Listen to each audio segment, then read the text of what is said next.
اسرائیل اور متحدہ عرب امارات کے درمیان بڑھتے ہوئے فوجی تعاون جس کی پرداداری یا سپرویژن جو بھی کہہ لیں امریکہ کر رہا ہے، اور اس میں اب ہندوستان کا بھی ایک کلیدی کردار نظر آ رہا ہے۔ اسرائیل نے متحدہ عرب امارات کو اپنا آئرن ڈوم فضائی دفاعی نظام جو ہے وہاں بھیجا اور وہاں اسرائیلی فوجی تعینات کر دیے۔ تو یہ تعاون صرف آئرن ڈوم تک محدود نہیں کہ اسرائیل نے امارات کو مزید جدید ترین ہتھیاروں کے نظام بھی فراہم کیے ہیں۔ اس طرح کا تعاون متحدہ عرب امارات کو زیادہ محفوظ بنائے گا یا خطرے میں ڈالے گا؟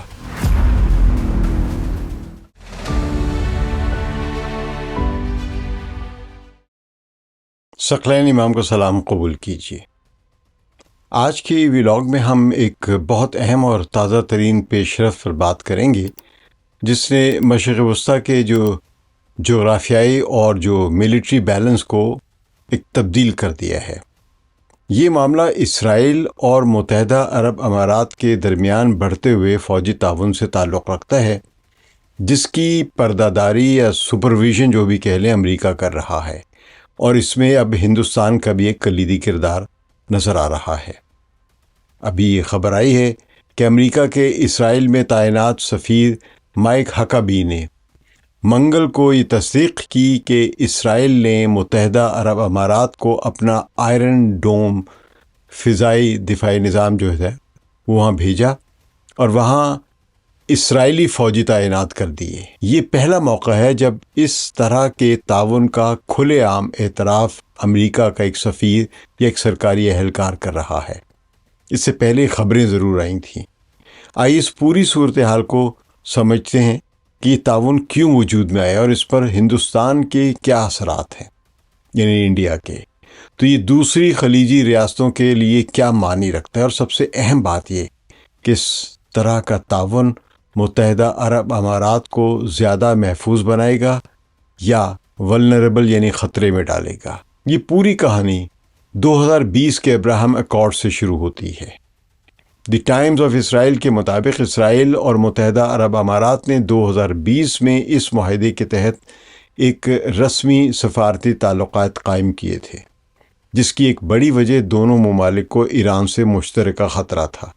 ویسے تعلقات ابراہم ایکارڈ سے پہلے سے چل رہے تھے، اس کے بھی شواہد ملتے ہیں، کیونکہ ایک فلسطینی رہنما کو متحدہ عرب امارات میں بڑے ہی پراسرار طریقے سے قتل کر دیا گیا تھا، اور بعد میں یہ بات ثابت ہوئی کہ موساد نے آ کے کیا تھا، اور اس میں متحدہ عرب امارات کی جو بھی لوکل ایجنسیز تھیں وہ ساتھ شامل تھی یا ان کے علم میں تھا یہ بات۔ لیکن یہ تعاون اب اپنے عروج پر ہے۔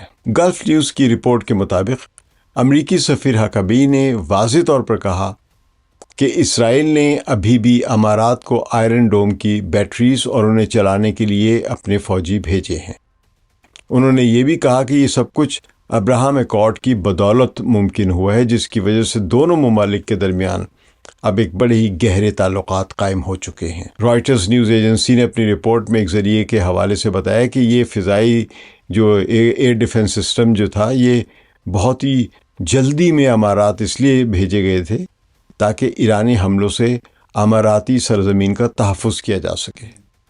تو اندازہ لگایا جا رہا ہے کہ جب سے 28 فروری 2026 کو امریکہ اور اسرائیل نے ایران پر حملے شروع کیے، جنگ شروع کی، اس کے جواب میں ایران نے متحدہ عرب امارات کو سب سے زیادہ نشانہ بنایا، کیونکہ وہاں پہ سب سے قریب ترین جو امریکہ کے ملٹری بیسز تھے وہاں سے اس بڑے سخت قسم کے حملے ہو رہے تھے۔ تو اماراتی وزارت دفاع کے مطابق ایران کی طرف سے کم از کم 550 بیلسٹک اور کروز میزائلز اور 2200 سے زائد ڈرون امارات پر داغے گئے ہیں۔ یہ تعداد اسرائیل پر بھیجے گئے حملوں سے بھی زیادہ ہے۔ یہ میڈیا بتا رہا ہے، حقیقت ہمیں نہیں معلوم کیا ہے۔ ایسی صورتحال میں جب امارات خود کو بے دفاع محسوس کرے کہ اس کا کوئی دفاع کرنے والا نہیں، تو اسرائیل نے فوری طور پر اپنے مشہور آئرن ڈوم سسٹم کو وہاں ڈپلوائے کیا متحدہ عرب امارات میں۔ تو یہ تعاون صرف آئرن ڈوم تک محدود نہیں۔ فائنینشیل ٹائمز کی ایک رپورٹ کے مطابق اسرائیل نے امارات کو مزید جدید ترین ہتھیاروں کے نظام بھی فراہم کیے ہیں۔ ان میں ایک ہلکا پھلکا نگرانی کا نظام ہے، سرویلنس کا، جسے آپ اسپیکٹرو کہا جاتا ہے، وہ بھی شامل ہے، جو 20 کلومیٹر کے فاصلے سے آنے والے دشمن کے ڈرونز کا پتہ لگا سکتا ہے۔ اس کے علاوہ اسرائیل نے اپنے آئرن بیم لیزر سسٹم کا بھی ایک ورژن وہ بھی امارات میں بھیجا ہے، جو راکٹوں اور ڈرونز کو دیکھ سکتا ہے، پہچان سکتا ہے۔ یہ لیزر سسٹم ابھی تک اسرائیل میں بھی مکمل طور پر تعینات نہیں ہوا ہے، لیکن جنگ کی شدت کے پیش نظر اسے فوری طور پر امارات کے دفاع کے لیے بھیج دیا گیا ہے۔ بعض لوگوں کا یہ بھی خیال ہے کہ اب یہ لیزر سسٹم جو ہے یہ ثابت شدہ ایک ہتھیار بھی نہیں ہے، اس لیے تجرباتی طور پر اس کا استعمال امارات کے دفاع کے لیے کیا جا رہا ہے کہ اگر چل گیا ورنہ کوئی بات نہیں، نشانہ تو امارات ہی بنے گا۔ اسرائیل اس طرح کے تجربے اپنے ہی دوستوں کو، نام نہاد دوستوں کے ساتھ کرتا رہتا ہے۔ اب آتے ہیں اس تعاون میں دوسرے اہم جو پارٹنرز ہیں ان کی طرف، خاص طور پر انڈیا کی طرف۔ یروشلم پوسٹ کی ایک تفصیلی رپورٹ بتاتی ہے کہ یہ جنگ دراصل انڈیا، اسرائیل اور جو گلف ممالک جو ہیں ان کے درمیان بڑھتے ہوئے تعلقات کو مزید گہرا کر رہی ہے۔ رپورٹ کے مطابق بہت سے ماہرین کا خیال ہے کہ یہ تنازع ان تعلقات کو کمزور کرنے کے بجائے یہ ظاہر کر رہا ہے کہ یہ تعلقات کتنے مضبوط اور ناقابل تنسیق ہو چکے ہیں۔ دہلی کی ایک سائبر انٹیلیجنس فرم کے بانی ایوش سنگھ نے بتایا کہ یہ پارٹنرشپ جو ہے اب کسی ایک حکومت یا سیاسی لمحے پر منحصر نہیں رہی۔ انہوں نے کہا کہ انڈین سیکیورٹی افسران جو ہیں وہ برسوں سے اسرائیلی اپنے جو کاؤنٹر ان کے جو آفس بیئرز ہیں، ہم منصب جو ہیں، ان کے ساتھ کام کر رہے ہیں، اور یہ تعلقات ریٹائرمنٹ کے بعد بھی نجی شعبے میں جاری رہتے ہیں۔ یعنی یہ افسران پہلے نوکری کرتے ہوئے ایک دوسرے سے ملتے رہتے ہیں، پھر جوائنٹ پارٹنرشپ کے ذریعے کاروبار بھی کرتے ہیں، اور اس میں ڈوئل کردار ہوتا ہے، یعنی ایک لحاظ سے یہ اپنا کاروبار کر کے پیسے بھی بنا رہے ہوتے ہیں، ساتھ ساتھ یہ انٹیلیجنس کا یا آپریشن لیول کے سیکرٹ کام بھی کر رہے ہوتے ہیں۔ اسرائیلی سرمایہ کار ارل مارگلیٹ نے تو ایک قدم اور آگے بڑھ کر ایک نئی معاشی بلاک یعنی انڈیا، اسرائیل اور UAE پر مشتمل ایک اتحاد بنانے کا مشورہ دیا ہے۔ ان کے مطابق اس بلاک میں اسرائیل جدت اور انڈین جو ہے وہ انجینئرنگ اور جو سرمایہ کاری یعنی انویسٹمنٹ کیپٹل جو ہے وہ خلیجی ممالک سے حاصل کیا جا سکتا ہے، تو ان کو اکٹھا کر کے بڑا پروجیکٹ بھی شروع کیے جا سکتے ہیں۔ دوسری طرف یروشلم پوسٹ کی رپورٹ میں یہ بھی بتایا گیا ہے کہ انڈیا نے اسرائیل کے ساتھ ڈیفنس کوآپریشن کو اس قدر بڑھا دیا ہے کہ اب انڈیا میں کم از کم 15 سے 20 آپ کہہ لیں کہ قانونی قسم کی وینڈرز یعنی فروخت کرنے والے ایسے ادارے موجود ہیں جو سرکاری سطح پر سرویلنس ٹیکنالوجی فروخت کرتے ہیں اور وہاں پہ سرگرم ہے، اور ان میں اسرائیلی کمپنیوں کو ترجیح دی جاتی ہے۔ انڈیا مڈل ایسٹ یورپ کے کوریڈور یعنی IMEC بھی اسی تعاون کا ایک اہم حصہ ہے۔ یہ منصوبہ انڈیا کو خلیجی ممالک اور اسرائیل کے راستے یورپ سے منسلک کرنے کی کوشش بھی ہے۔ جنگ کے پیش نظر اس منصوبے کی اہمیت مزید بڑھ گئی ہے، کیونکہ خلیج فارس کی بندرگاہوں کا راستہ بند ہونے کے بعد اب متبادل محفوظ راستے تلاش کیے جا رہے ہیں۔ انڈیا کے سابق سفیر سنجے سدھیر نے کہا ہے کہ اس کوریڈور کی رفتار حقیقی ہے اور اس پر کام جاری ہے۔ اب ہم سمجھتے ہیں کہ یہ تعاون دوسری خلیجی ریاستوں پر کیا اثرات ڈالے گا۔ متحدہ عرب امارات کے صدر کے مشیر انور قرقاش، جو کہ بہت زیادہ اسرائیل کے حامی ایک مشیر ہیں، صدر جو وہاں کے ہیں متحدہ عرب امارات کے محمد بن زید، ان کے بہت قریب ہے یہ، تو انہوں نے 17 مارچ کو ایک انٹرویو میں بہت صاف لفظوں میں کہا کہ ایران کی طرف سے عرب ممالک پر جو جوابی حملے ہیں وہ صرف ان ممالک اور اسرائیل کے درمیان تعلقات کو مزید گہرا کر رہے ہیں۔ انہوں نے اسرائیل کو خلیج فارس کے خطے میں ایک اسٹریٹجک اتحادی کے طور پر دیکھنے کی وکالت بھی کی ہے۔ قرقاش نے واضح کیا کہ ایران نہ کہ اسرائیل ہزاروں راکٹوں اور ڈرون امارات پر پھینک رہا ہے، لہذا حقیقی صورتحال میں اتحاد کی نئی لائنز جو ہے وہ کھینچی جا رہی ہیں۔ وہ یہ نہیں بتاتے کہ متحدہ عرب امارات یا خلیج فارس کی دوسری جو ریاستیں ہیں ان میں امریکہ کے ملٹری بیسز بنے ہوئے ہیں جو صرف اور صرف اسرائیل کے دفاع اور امریکہ کو ایک موقع مہیا کرتے ہیں، ایک قریبی موقع مہیا کرتے ہیں ایران پر حملہ کرنے کا۔ اس کا وہ انور قرقاش ذکر نہیں کرتے ہیں۔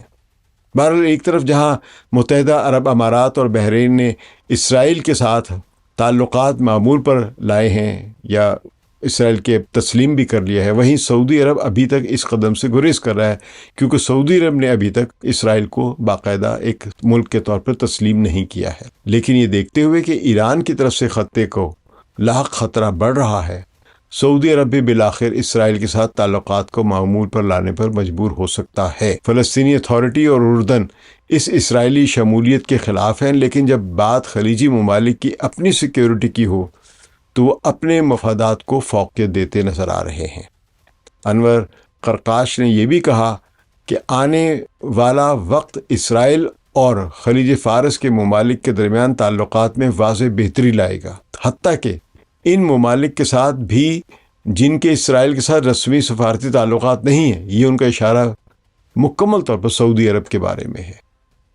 ان کے مطابق جو دفاعی اور ٹیکنالوجیکل جو صلاحیتیں ہیں ان کو بہتر بنانے کی خواہش بہت سی ریاستوں کو اسرائیل کے ساتھ اسٹریٹجک پارٹنرشپ کی طرف لے کر آئے گی۔ قزاقستان، آذربائیجان اور ترکمانستان جیسے ممالک ہیں جن کا اسرائیل کے ساتھ پہلے ہی خفیہ یا کھلے تعلقات ہیں، اس نئی صورتحال سے فائدہ اٹھا سکتے ہیں۔ تاہم قطر کی پوزیشن مختلف ہے۔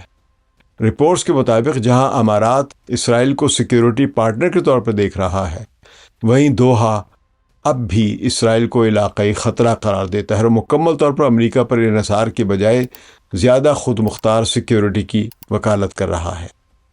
تو اب آتے ہیں سب سے اہم سوال، کیا یہ تعاون متحدہ عرب امارات کو زیادہ محفوظ بنائے گا یا زیادہ ولنریبل، غیر محفوظ بنا دے گا؟ پہلی نظر میں یہ تعاون امارات کو بے مثال تحفظ فراہم کرتا ہے۔ آئرن ڈوم نے اب تک درجنوں ایرانی میزائلوں کو کامیابی سے تباہ کیا ہے، روکا، انٹرسپٹ کیا ہے۔ اس کے علاوہ اسرائیلی انٹیلیجنس کے ساتھ اشتراک سے امارات کو ایرانی میزائلوں کے بارے میں بروقت آگاہی بھی مل جاتی ہے۔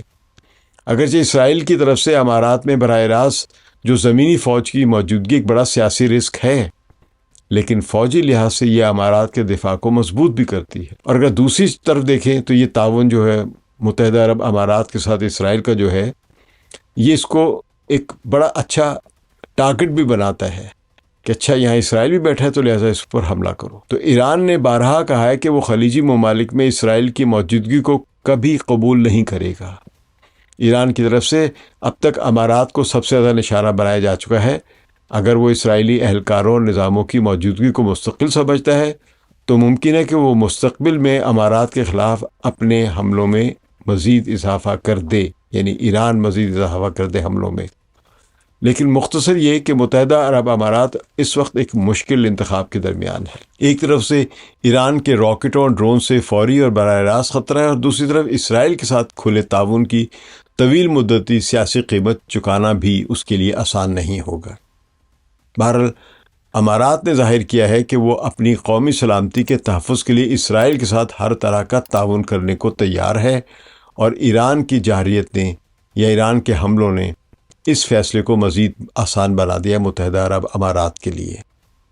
لیکن اصل مسئلہ جو ہے وہ یہ ہے کہ متحدہ عرب امارات یا سعودی عرب یا بحرین یا قطر یا عراق یا کویت، ان سب کے جو بھی ہائیڈرو کاربن یعنی انرجی کے جو وسائل ہیں جو انہوں نے ایکسپورٹ کرنے ہیں، برآمد کرنے ہیں، تیل اور گیس وغیرہ یا فرٹیلائزر وغیرہ، ان سب نے اب آبِ ہرمز سے ہی گزرنا ہے۔ ہو سکتا ہے یہ کبھی اپنی براہ راست پائپ لائنز آبِ ہرمز سے جہاں سے نہ گزرتے ہوئے یہ بنائے، لیکن ان سے بھی کبھی بڑا فائدہ نہیں ہوگا۔ بڑا فائدہ بہرحال ان کو آبِ ہرمز سے ہی اپنے آئل ٹینکرز یا کارگو شپس جو ہیں وہ گزارنے ہوں گے، اور اس کے لیے ان سب کو ایران پر ہی انحصار کرنا ہوگا، اور ایران آبِ ہرمز کو اب اپنے کنٹرول سے باہر نہیں نکالے گا۔ اس کے لیے چاہے وہ بڑی سے بڑی جنگ لڑنی پڑے، لڑے گا۔ یہ ولاگ یہیں ختم کرتا ہوں میں۔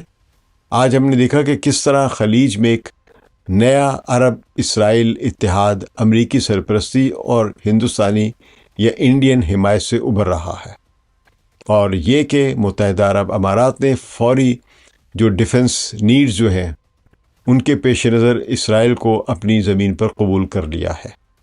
تو ایک لحاظ سے متحدہ عرب امارات پہلا ملک بن گیا ہے جہاں پہ اسرائیلی فوجی اس کے دفاع کے لیے آ کے لڑیں گے۔ آئندہ دنوں میں ہم دیکھیں گے کہ آیا یہ تعاون مستقل ہوتا ہے اور اس سے خطے میں استحکام پیدا ہوتا ہے، یا یہ مزید جنگوں کو جنم دیتا ہے۔ شکریہ۔ ثقلین امام کو اجازت دیجیے۔ خدا حافظ۔